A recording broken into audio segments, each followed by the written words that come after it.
Hola amigos oyentes, bienvenidos al canal Lecturas de Poder, Escuchar, Oír, Ver. Carlfried Graf Durkheim o la terapia iniciática. El caótico desmoronamiento de todo lo que supone orden, la rebeldía de la juventud contra una educación únicamente preocupada por prepararla para afirmarse en el mundo y ser en él eficaz, están sirviendo al nacimiento de un hombre nuevo que despierta a su ser esencial. Estas palabras de contenido tan vigente fueron escritas por un hombre insigne, Carlfried Graf Durkheim, creador de la escuela de la terapia iniciática. En esta escuela, cuya sede se encuentra en Rütte, en la Selva Negra alemana, y cuyos seguidores se extienden por distintos países europeos, se intenta conseguir la integración de diversos sustratos del individuo a fin de lograr un diálogo fluido y esclarecedor con nuestro ser esencial. En este sentido, Carlfried Graf Durkheim representa también la síntesis de dos vías o tradiciones del conocimiento, la occidental y la oriental, tomando de cada una de ellas los elementos más profundos y a la vez susceptibles de una aplicación práctica. En las próximas páginas vamos a tratar de esta figura, de su pensamiento y de la significación del contenido de su escuela, siguiendo el hilo conductor de su propia biografía.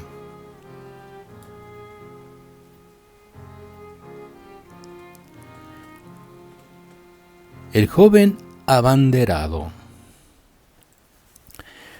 La víspera de Navidad de 1896 nace en la histórica ciudad de Múnich Carlfried Durkheim, hijo primogénito de una familia perteneciente a la nobleza de Baviera.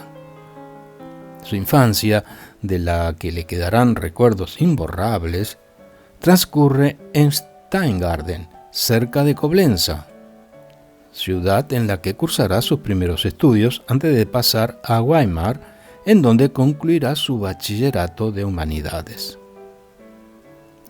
En 1914 estalla la Primera Guerra Mundial.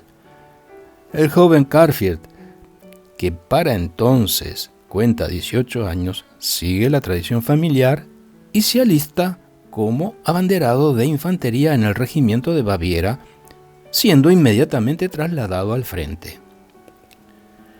La guerra será para él, como tendremos ocasión de comprobar, una inagotable fuente de experiencias y sensaciones que han de marcar su vida de manera indeleble. Vive el conflicto en diferentes lugares, siempre en línea de vanguardia, y pronto es ascendido a lugarteniente. Tras casi 4 años de continuo enfrentamiento con la muerte, el 13 de junio de 1919 abandona la Armada, en la que había prestado servicio durante los últimos meses. Y concluida ya la guerra, se incorpora a la Universidad de Múnich, en donde inicia sus estudios de economía y más tarde filosofía y psicología. Tras la Universidad de Múnich vino la de Kiel, en la que termina por doctorarse en filosofía en marzo de 1923, contrayendo matrimonio poco después. A partir de ese momento, Durkheim inicia una carrera de brillantes éxitos académicos. Primero es nombrado asistente en el Instituto de Psicología de la Universidad de Leipzig y una vez que se doctora en psicología, es promovido al puesto de catedrático de filosofía de esa misma universidad. Es entonces cuando, entre otras actividades, dicta sus conferencias en la famosa Bauhaus. Vienen seguidamente más títulos y nombramientos. catedrático de la Academia Pedagógica de Breslau, catedrático en la Universidad para Formación de Profesores de Kiel y, por último, miembro de Política Extranjera en Berlín.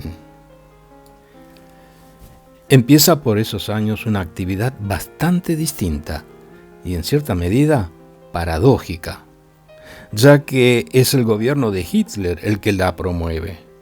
Rudolf Hess le ofrece, corre el año de 1935, la función de gestión de alemanes en el extranjero.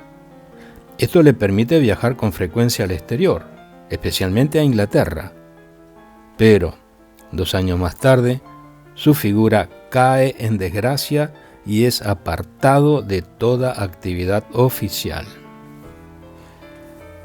El primer viaje que Durkheim realiza a Japón, y con él su primer contacto con el budismo zen, tiene lugar en 1939, a las puertas ya de la Segunda Guerra Mundial. Este encuentro marcará su vida para siempre.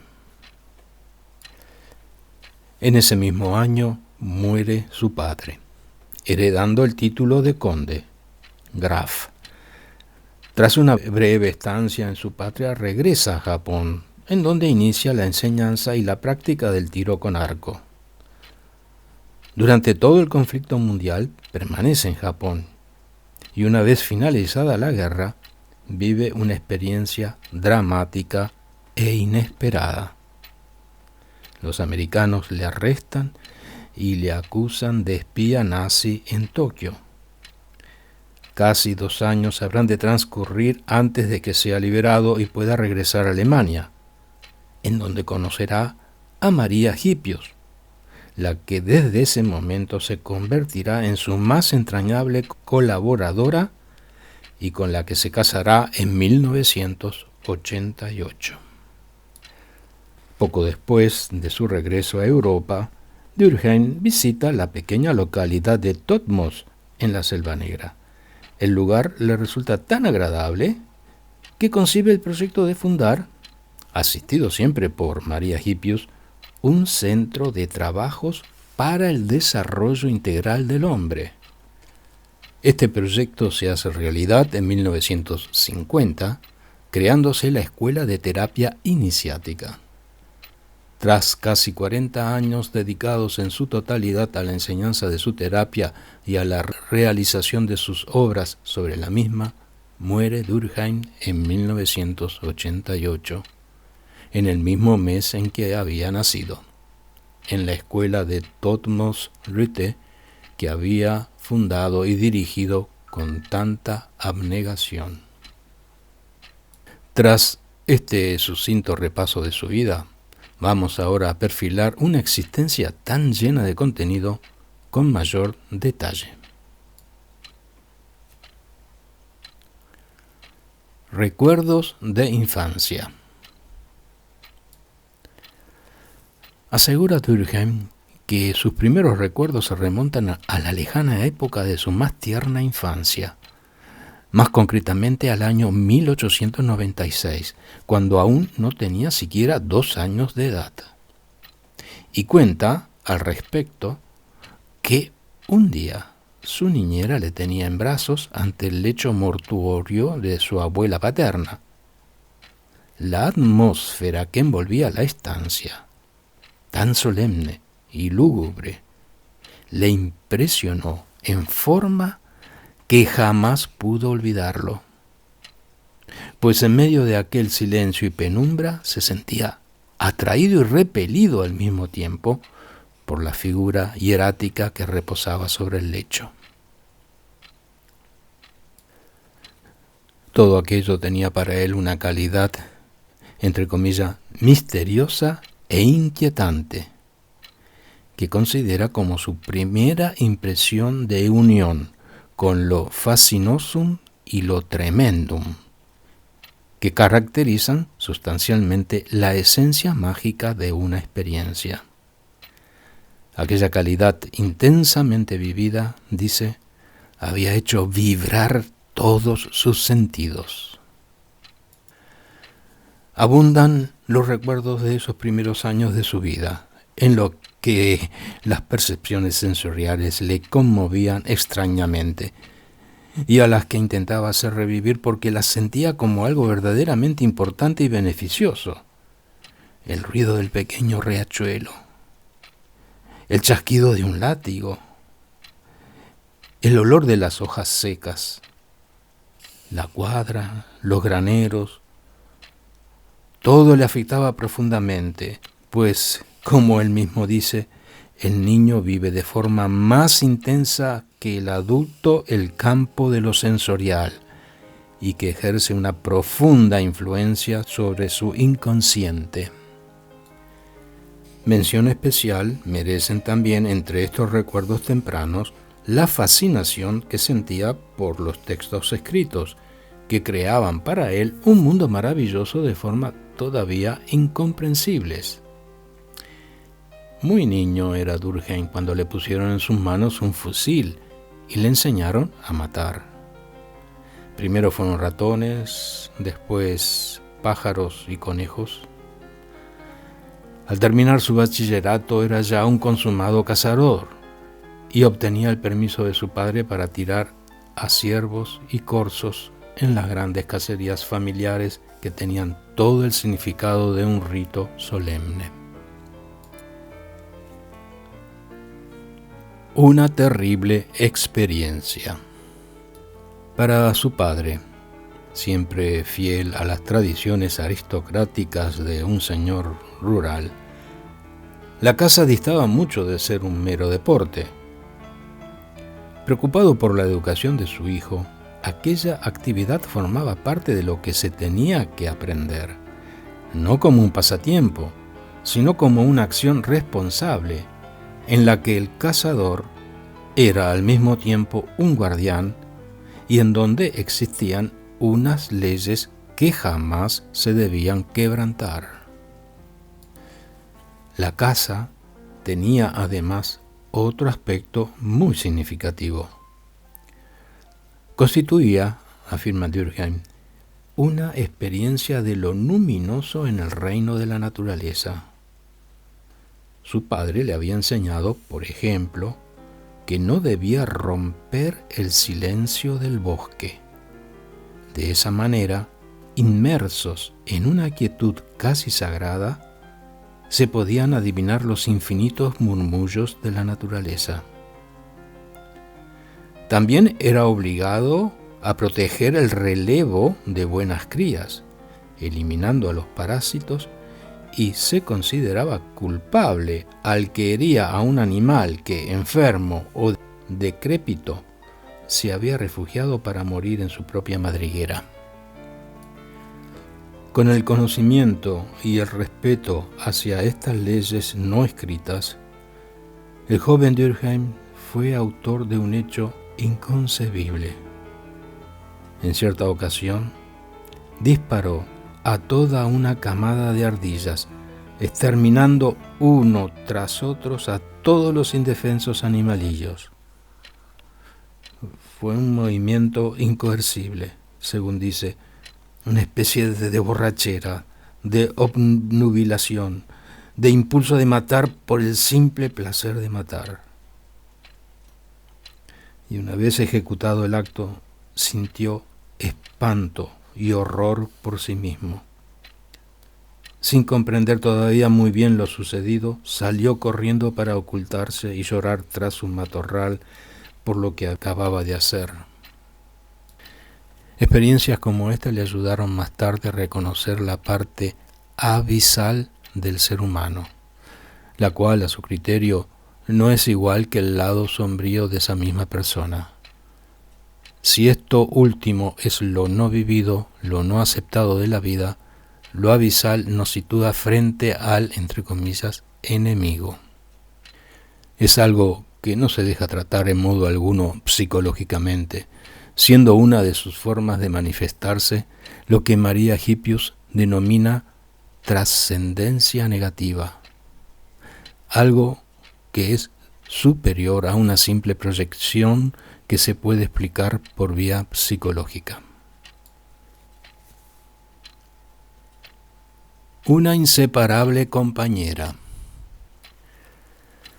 Lo vivido durante la Primera Guerra Mundial, en la que tomó parte, según ya se dijo, alistándose como aspirante voluntario a los 18 años, influyó notablemente sobre él en el sentido de un creciente enraizamiento de mi vida en la trascendencia, partiendo de experiencias que tenían su base en el encuentro con la muerte.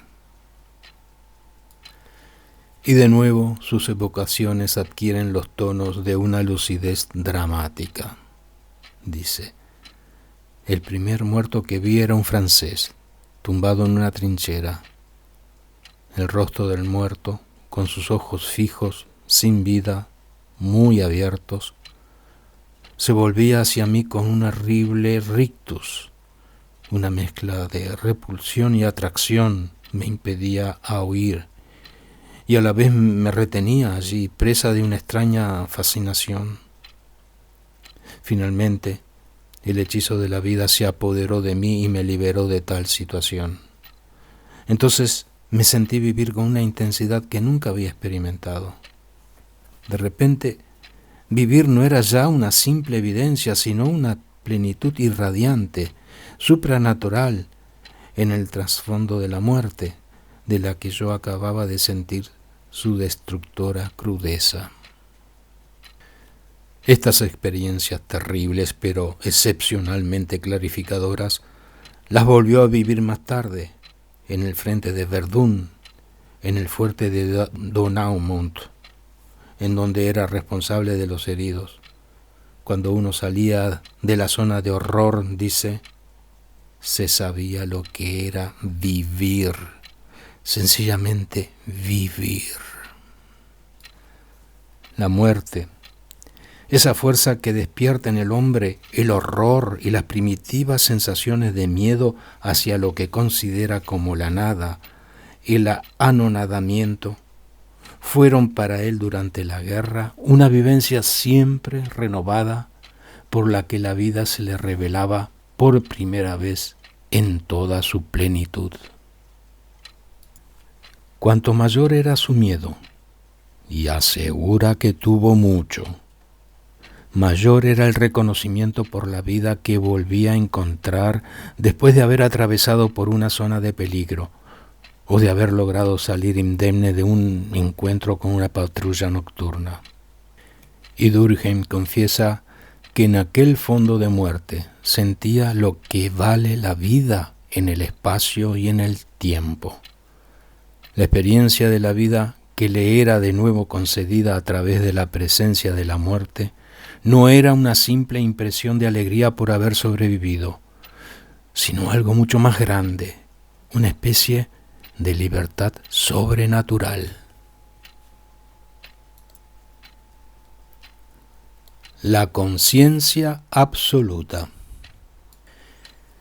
En 1918, tras haber pasado 46 meses en el frente, Durkheim regresa a casa. Es uno de los 2 únicos oficiales del regimiento que retornan al hogar sin haber sido herido. Por esa época, el país se encuentra en manos de una extrema izquierda, y el retorno de los combatientes no constituye en modo alguno un hecho glorioso para los nuevos dirigentes políticos. En realidad se pretende disolver el antiguo ejército reaccionario, símbolo de la derrota y de la actual ruina del país. Ante tal situación, a Durkheim le da la impresión no sólo de que se acaba una época de la historia alemana, sino que ante él mismo se presenta un gran interrogante, pues los valores en los que siempre creyó parecen haber periclitado. Los meses que siguieron a su regreso del frente estuvieron marcados por un hecho capital. Resulta sospechoso de alta traición y es amenazado de muerte. Le salva, de forma casi milagrosa, una antigua ayuda de cámara de su padre, que ahora forma parte del gobierno comunista. Pero durante el tiempo que permanece en prisión, vive un acontecimiento trascendental: su primera experiencia de conciencia absoluta. Durkheim establece 3 clases de conciencia. La primera, la conciencia infantil. Se sostiene por el temor al castigo. Este tipo de conciencia, dice, tiene más peso del que uno pueda imaginarse, porque en ella se incluye ese temor al infierno y a las consecuencias de una existencia desacertada que pueda tener en una vida futura. La segunda conciencia se vive como la voz de la comunidad, la existencia de un medio familiar, comunal y nacional crea lazos y deberes a los que se hace difícil sustraerse. En cuanto no se actúa según sus leyes o si uno falta al deber hacia la comunidad, aparecen los remordimientos. La tercera conciencia es la, entre comillas, conciencia absoluta. Esta conciencia expresa una exigencia del ser esencial, que anula toda obligación con respecto al mundo. Se percibe como una instancia más alta. Obliga a hacer algo que estaría fuera de lugar para la primera conciencia y que sería incompatible con la segunda. Cuenta Durkheim que él vivió en 2 ocasiones memorables esta experiencia de la conciencia absoluta. La primera tuvo lugar en 1919, cuando formaba parte de la oficialidad de un regimiento que iba a entrar en acción contra los espartaquistas que amenazaban la región de Renania.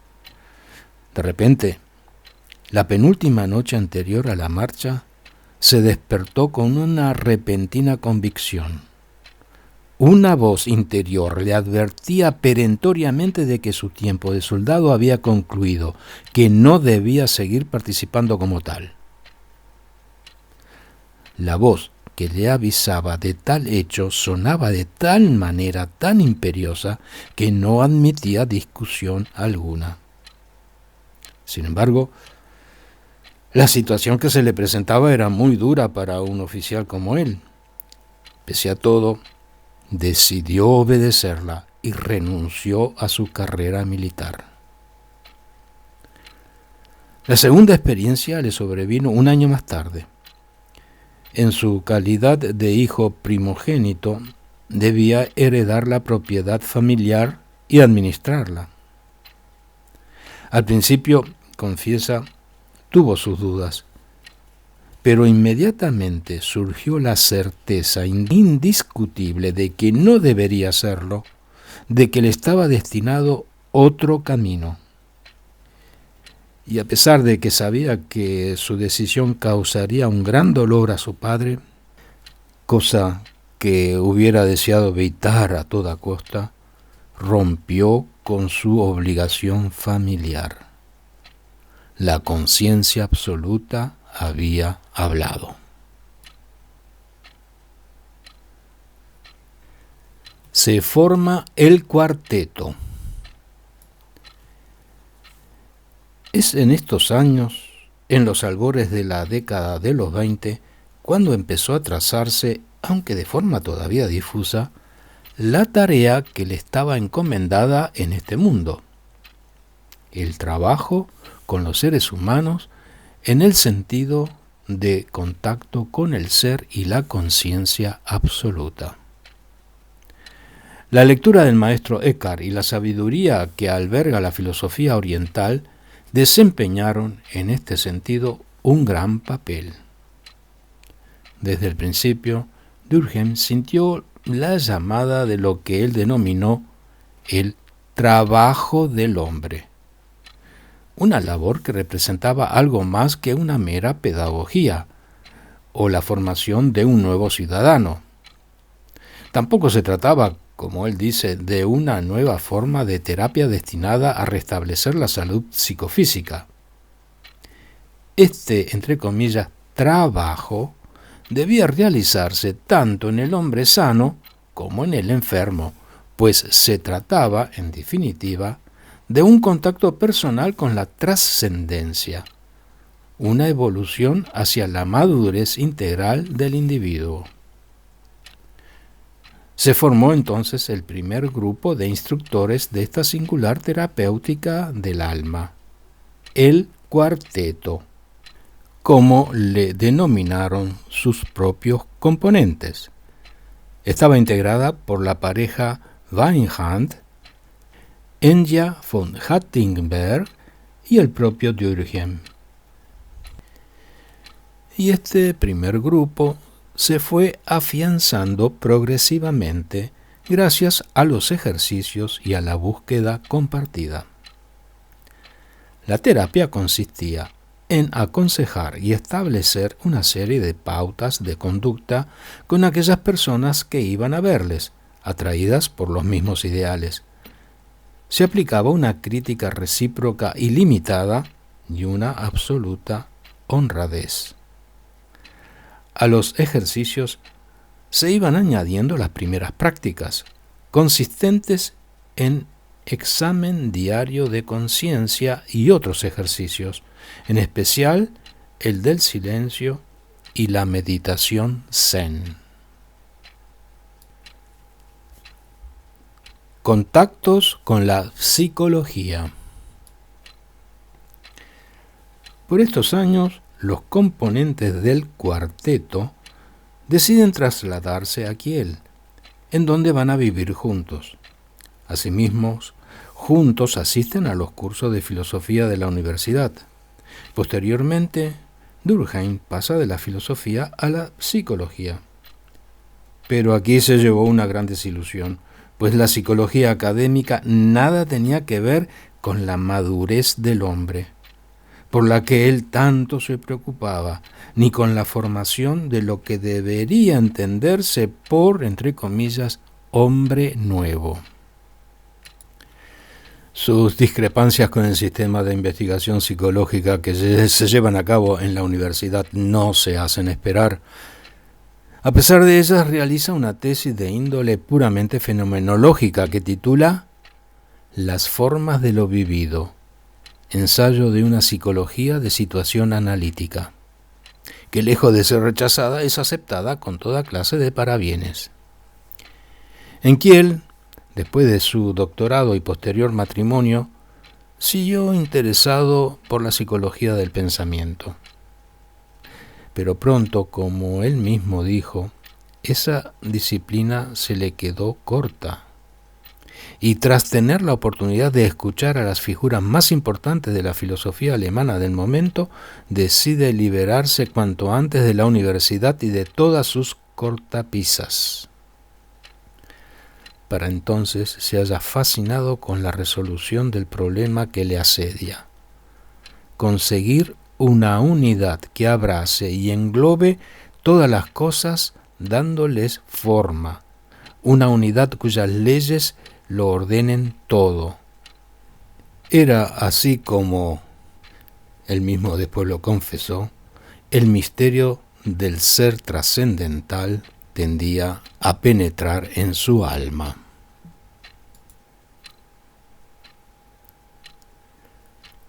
La estancia en Japón. Después de ocupar distintos cargos académicos, en 1936 es declarado persona, entre comillas, políticamente indeseable por el gobierno nazi.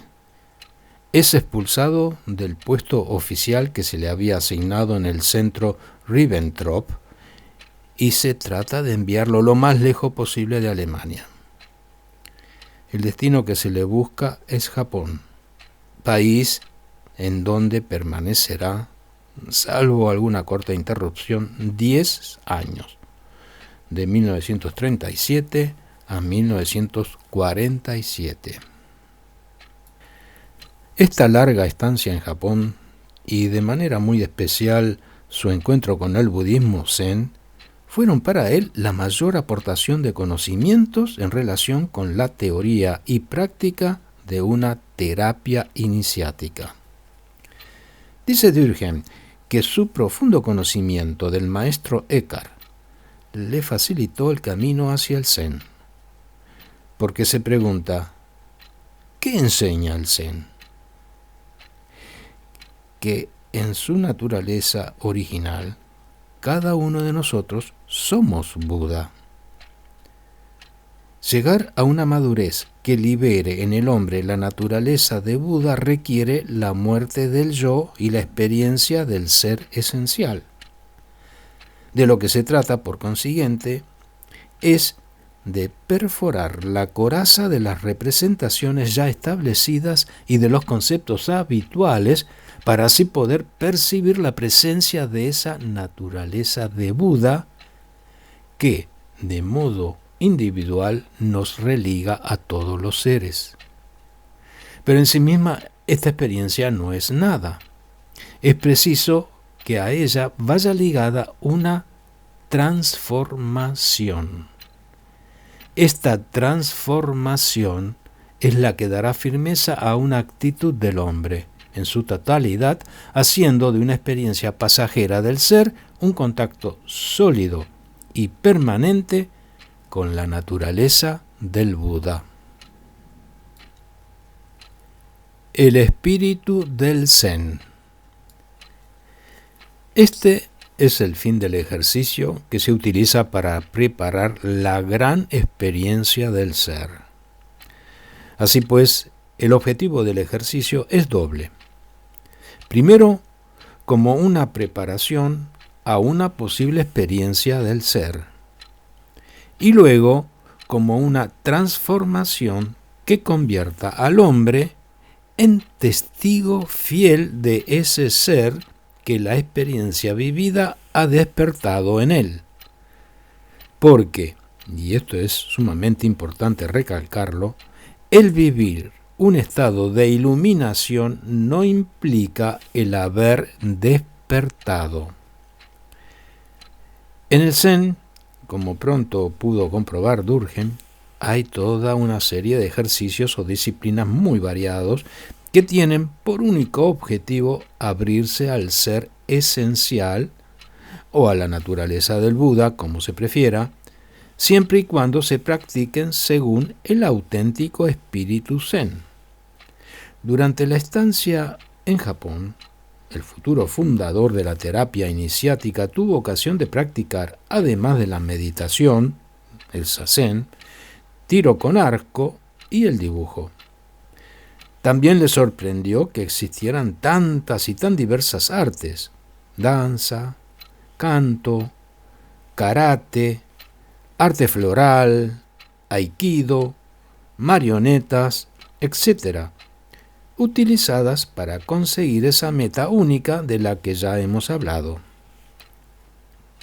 Naturalmente, la finalidad aparente de todo ejercicio es llegar a hacerlo con precisión, lo más perfectamente posible, pero su fin profundo es el desarrollo interior del hombre, ese hombre que ha de alcanzar la transparencia interior que le libere de los lazos del mundo. Eso conlleva a ser dueño del pequeño yo que se encuentra pegado a las cosas de este mundo y se ve determinado por él. A medida que Durkheim practicaba los distintos ejercicios, iba descubriendo que el desarrollo de una técnica podía tomar un carácter muy diferente al de un mero aprendizaje de la misma. Se daba cuenta también de que no se podía pensar en introducir en Europa ciertos ejercicios, tal y como se practicaban en Japón. A su juicio, lo que se podía hacer era reconocer que su principio fundamental contenía una verdad indiscutible. Tal reconocimiento le determinó a incluir muchos de esos ejercicios en su futura escuela de Richter. La importancia del cuerpo. Otra observación muy interesante era comprobar que en el Extremo Oriente, en donde se considera la encarnación como un mal fundamental, la redención ha de pasar siempre por el ejercicio del cuerpo. Por contrario, en nuestro occidente cristiano, tal encarnación, el espíritu hecho carne, es el tema central y se considera el cuerpo como un adversario, un elemento perturbador en el camino de la salvación. En Occidente se ve el cuerpo como si fuera exclusivamente el instrumento que le permite al hombre existir en el mundo. De acuerdo con esta perspectiva, se le prepara y utiliza como un objeto que debe estar en buen estado a fin de que se halle apto para trabajar. Así es como se trata el cuerpo que uno tiene, un cuerpo que nada tiene que ver con el proceso de madurez interior. Toda esta perspectiva cambia radicalmente cuando en lugar de mantener el cuerpo en buen estado, preparándolo exclusivamente para obtener resultados visibles, se le pone al servicio de la transformación interior. Al adoptar esta nueva concepción, la persona ya no ve al cuerpo como algo que se tiene, entre comillas, sino como algo que se es. De este modo, el cuerpo que uno es constituye la síntesis y la unidad de gestos por los que el hombre, en cuanto a persona, se expresa y se representa, y también el modo en que se realiza en el mundo. Durkheim postula, al tocar este punto, 3 conciencias del cuerpo. La primera estaría orientada a la salud, la segunda a la belleza, y la tercera, que no conocemos suficientemente, sería aquella a través de la cual pueda penetrar la trascendencia inmanente y la forma que le corresponda. La adecuación al ser interior. Nos dice Durkheim que el hombre ha de aprender a percibirse a sí mismo en su cuerpo, pero no debe hacerlo bajo la óptica de sus males físicos, sino en relación con las alteraciones de la forma que su ser esencial le prescribe. Aquella persona que toma conciencia de la oportunidad y de la tarea que le está encomendada, inicia una nueva vida, porque transformar nuestro cuerpo de conformidad con el ser es una obra que acompaña al hombre en todas las situaciones de su existencia. Y es de esa manera como se entiende el ejercicio en la antigua tradición japonesa. En la terapia iniciática se ve al hombre como cuerpo y al mismo tiempo al cuerpo como hombre. Esto permite que el diagnóstico derivado de una apariencia física adquiera un enfoque y una importancia justas. Los gestos más insignificantes, la indolencia, las tensiones, etc., se convierten en síntomas. En este sentido, prácticas como la grafología o la quirología, lecturas de las manos, adquieren otro significado. Pongamos un ejemplo. Para un médico convencional, unos hombros encogidos indican una contracción muscular que puede ser eliminada por medio de masajes y ejercicios adecuados. Pero dentro de la terapia de la persona, ese mismo fenómeno de tensión adquiere un significado muy distinto. Los hombres crispados denotan una inseguridad personal, desconfianza hacia el futuro, etc. La terapia de la persona facilita la toma de conciencia de esta actitud falsa, así como el poder sentir aquella otra actitud que expresa y favorece seguridad y confianza. Al hombre, como persona, no se le puede comprender sino en el sentido de su destino trascendente.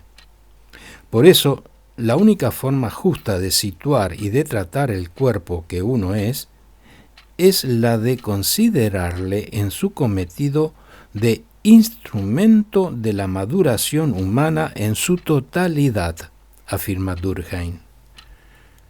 Por eso, toda manifestación de un yo, entre comillas, que trata de defenderse y asegurarse, impide el testimonio del ser esencial.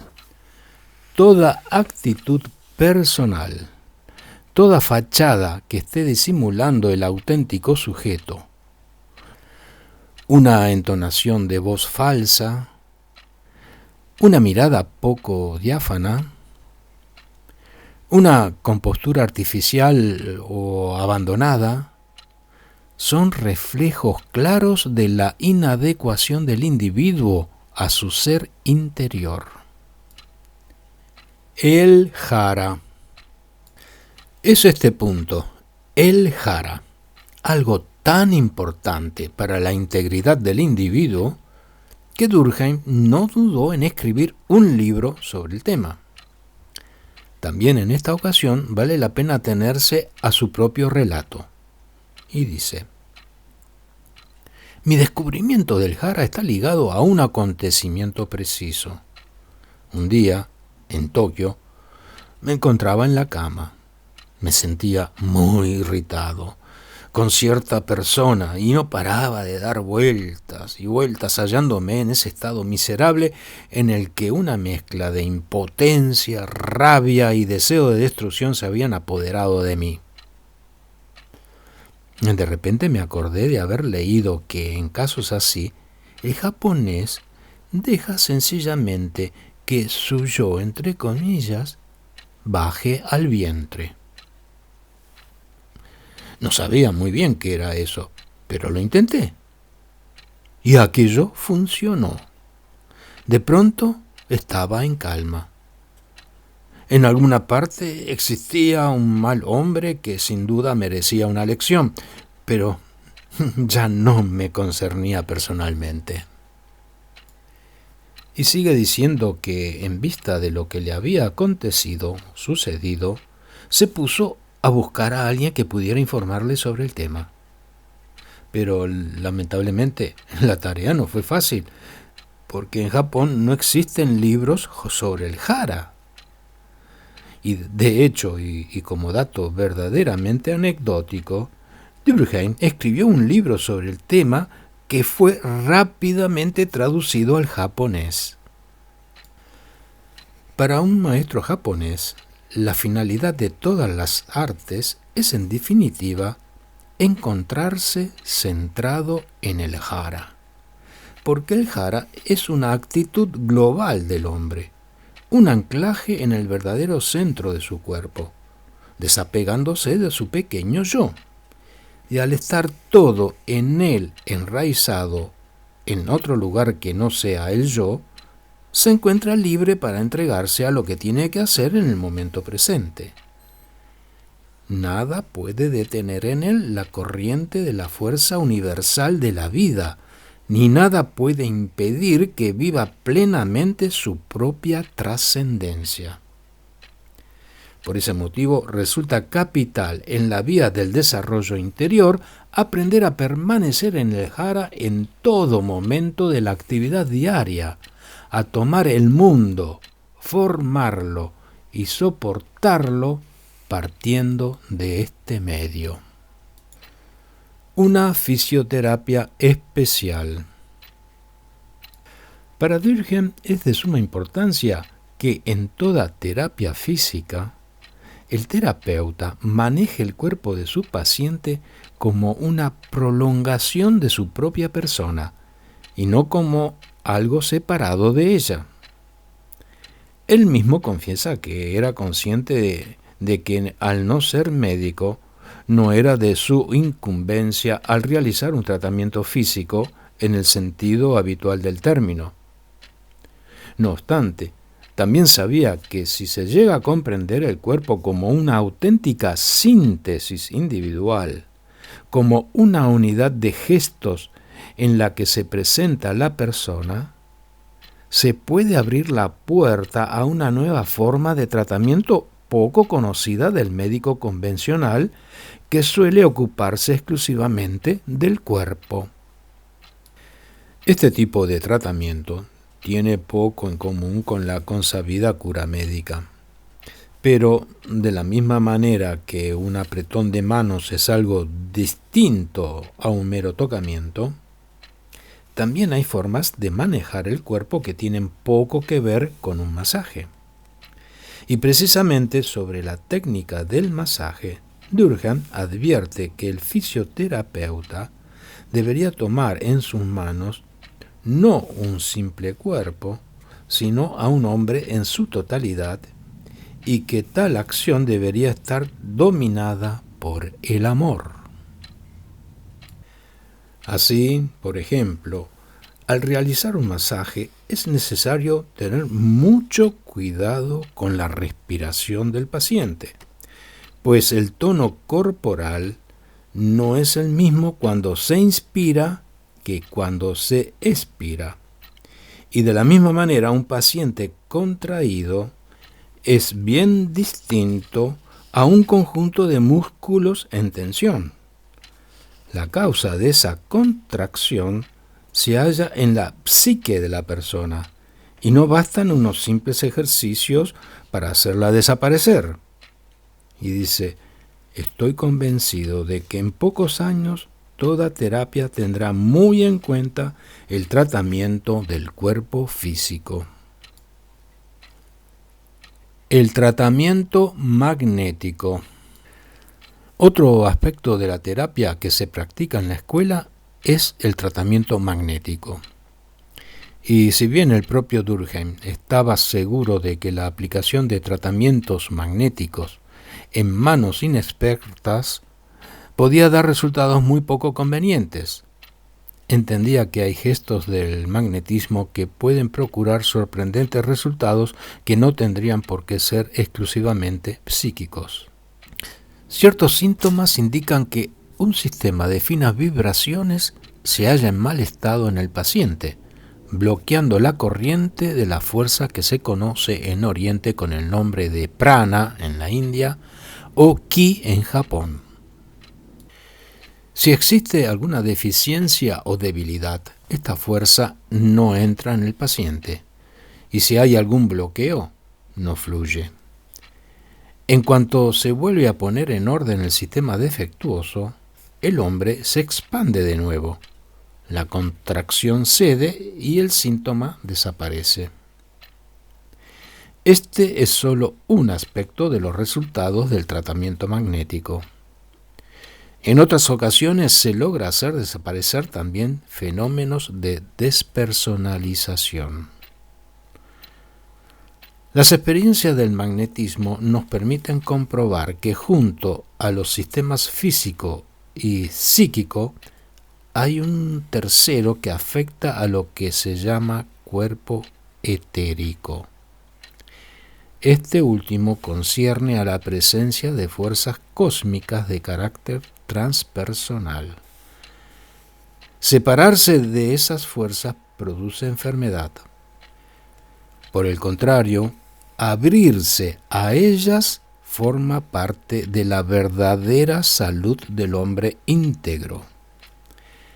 El sistema de materia sutil no es solo accesible al magnetismo, sino también a un sistema de microvibraciones. Se sabe que el manejo del cuerpo implica dos formas de vibraciones, una muy fuerte que alcanza el esqueleto y la otra que penetra la musculatura. Pero todavía existe una tercera forma que no es exactamente una vibración, sino una especie de, entre comillas, corriente de oscilación que tiene una alta frecuencia y una amplificación mínima. Esta corriente, entre comillas, apenas toca la piel, pero allí donde actúa perfora tejidos. Ligada al ritmo respiratorio del paciente, puede procurar un efecto de distensión liberadora. Este ejercicio, al igual que todos los que se practican en el Ritte, va dirigido al hombre en tanto que persona, a un cuerpo en el que uno mismo se abandona a la transparencia del ser. La importancia de la meditación. La meditación es el fin y la raíz de todos los ejercicios que conforman la terapia. Pero, entre comillas, meditación no solo indica reflexión sobre un texto o una imagen, sino lo que es mucho más importante, transformación, en el sentido de transparencia a lo trascendente. Un ejercicio de este tipo puesto al servicio de la transformación es la meditación que se ejercita en el budismo zen, es decir, el zazen. Si se practica en actitud correcta, sentado en una completa inmovilidad y con la mente libre de todo contenido, este ejercicio prepara el terreno para un encuentro con el ser. En la escuela de Ritte tiene lugar varias veces al año un seminario de meditación en el cual, paralelamente a lo esencial de la terapia, se enseña y se practica el zazen. De esta manera, Occidente se interesa de forma seria por experiencias trascendentales, abriéndose a aquellas prácticas meditativas que tienden a transformar al hombre en su totalidad. En Ritte se insiste también en la necesidad de sanear lo inconsciente por medio de la psicología de lo profundo. También se incorporan otras prácticas, como la marcha meditativa, ejercicios de respiración y distensión como el aikido, la eutonía y el dibujo dirigido que en su día desarrolló María Hippius. El trabajo de grupo es un aspecto muy importante en la escuela, continuando la larga tarea emprendida en el proceso de individuación para encontrarse y realizarse. La integración en un grupo, como si fuera un cuerpo que encarnase el camino, puede tener en alguno de los miembros un efecto sorpresivo y de esta manera desempeña el papel catalizador y amplificador, y a la vez que el propio grupo encuentra una estructura en la calidad individual, como dice Durkheim. La triple unidad del ser. La vía iniciática y el ejercicio que requiere giran en torno a ese principio de trascendencia como experiencia. Se trata pues de preparar al hombre a esa posible experiencia, capacitándole para dar testimonio en el mundo de lo que ha vivido gracias a ella. La experiencia del ser permite que nazca la intuición de su triple unidad. Enseñar esta triple unidad forma parte de las bases teóricas de la terapia iniciática. Esta unidad, que tiende a manifestarse en cada uno de los seres humanos, no es, según se afirma en la escuela, el resultado de una especulación metafísica, sino que reposa en experiencias. En todo lo que vive, el ser aparece en su triple unidad: plenitud, orden y unidad. La plenitud aparece en todo cuanto existe como la fuerza que hace que viva, el orden como la tendencia hacia una forma determinada y por último la unidad del ser como la atracción hacia el todo, es decir, como una necesidad de unidad en sí mismo y con los otros.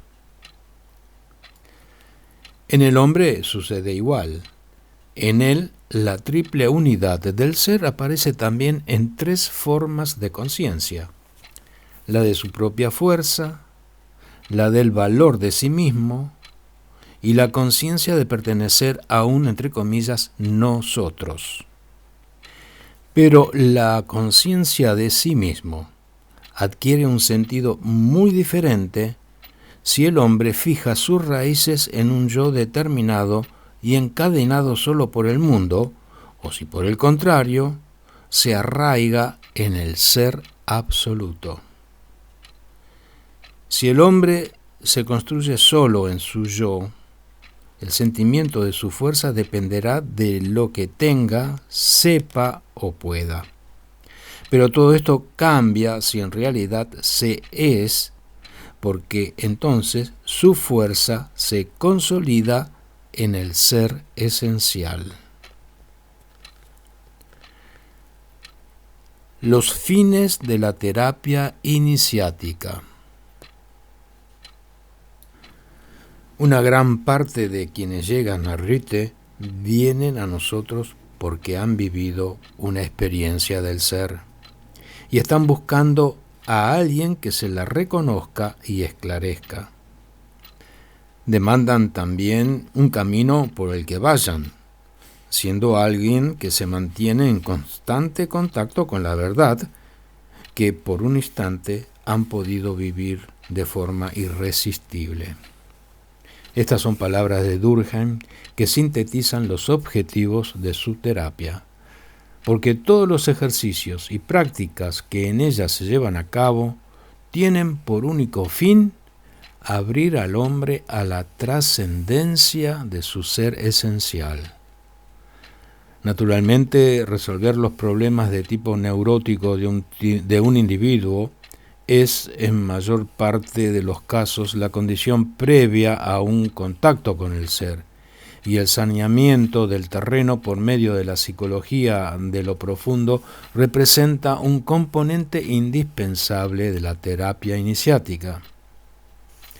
No obstante, a veces se produce lo contrario, y en esos casos es el contacto consciente con el ser esencial lo que libera y facilita la disolución de los mecanismos neuróticos del yo, y éste se siente capaz de renunciar a las defensas que le son conocidas, cuando el centro del hombre se sitúa y enraiza en su propio ser esencial y no en la personalidad condicionada por el mundo.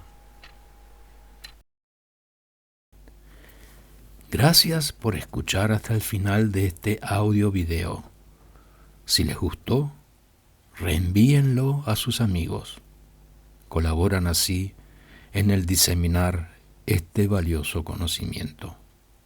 Nuevamente, muchísimas gracias por oír y agregar un clic en me gusta.